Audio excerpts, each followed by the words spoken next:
Hi, this is Rosenhead, Jewish psychotherapist. In this week's Torah and Psychology post, we're going to look at the concept of forgiveness, because in Parshas Teitzei we read that the people from the nations of Ammon and Moab will never be allowed to convert into the Bnei Yisrael.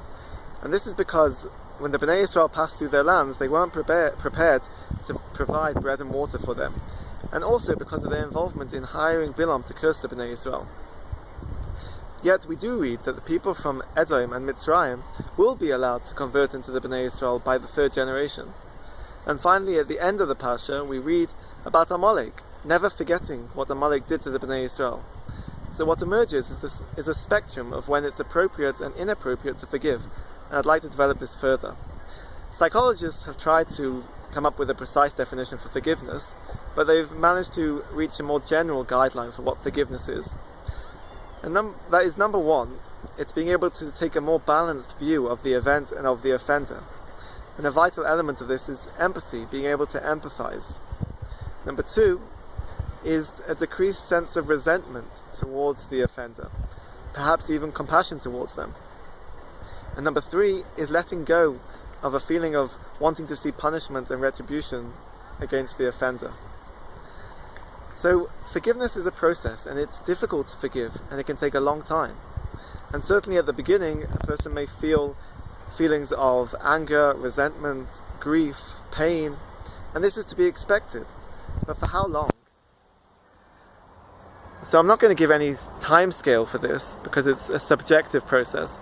But what does emerge from the research is that if a person holds on to their resentment and is not able to let go, and is not able to forgive for an extended period of time, this can have negative consequences on their emotional and physical well-being.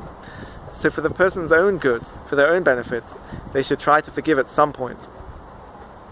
So when is it appropriate and inappropriate to forgive? So certainly forgiveness is a vital element to any relationship. And what the research has shown in marital relationships, for example, is that the more a person is able to forgive, the more there is forgiveness in the relationship, the greater the quality of the relationship. It can be a catalyst for improving the relationship itself. But in some situations, for example, abuse, where the abuse is ongoing, it would be futile to forgive, and it wouldn't be wise to forgive the person. And in extreme cases, it could be that a person requires therapeutic intervention in order to forgive. Looking at the event, looking at what life was like before and what life is like after the event, and why the person is not able to forgive, how the event has affected their life. And through this process, they'll be able to achieve a sense of perspective and control to hopefully be able to forgive. So now, as we've entered into Elul, it's important that we try to look at this concept of forgiveness, to appreciate what forgiveness is and how it relates to our relationship with our friends and family and our relationship with Hashem. Have a great Shabbos and keep well.